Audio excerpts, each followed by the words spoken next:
ఈటెల రాజేందర్ తీవ్ర స్థాయిలో మండిపడ్డారు. ఘాటు వ్యాఖ్యలు చేశారు ఆయన. హైడ్రాకు భూ కబ్జాదారులను శిక్షించే దమ్ము లేదన్నారు.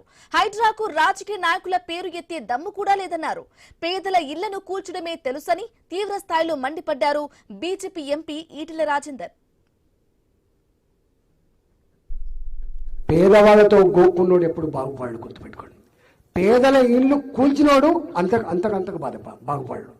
నేను అడుగుతున్నా రేవంత్ రెడ్డి గారికి, ఇవాళ నువ్వు ఈ పేదల కళ్ళల్లో కన్నీళ్ళు కనుక చూస్తే, పేదల గూడు కనుక వాళ్ళ కళ్ళ ముందే కూల్చేస్తే, వాళ్ళు పెట్టే ఆర్తనాదాలు వాళ్ళ పిల్లల మనసులో ఎంత గాయపడితే ఒకసారి ఆలోచన చేసుకోండి.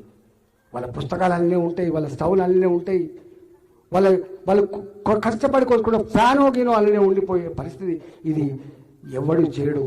బయట దేశస్తుడు దాడి చేస్తే ప్రజల మీద దౌర్జన్యం చేసేవాడు ఎట్లా చేస్తాడు? నీ పోలీస్, నీ హైడ్రా ఇట్లాంటి పని చేస్తే మంచిది కాదని చెప్పి హెచ్చరిస్తున్నాను.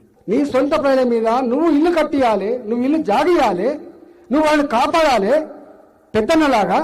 కానీ నీవే కంచే చేయని వేసినట్టుగా కాపాడేవాడే కాలేమిడి లెక్క కాటేస్తున్నది గవర్నమెంట్.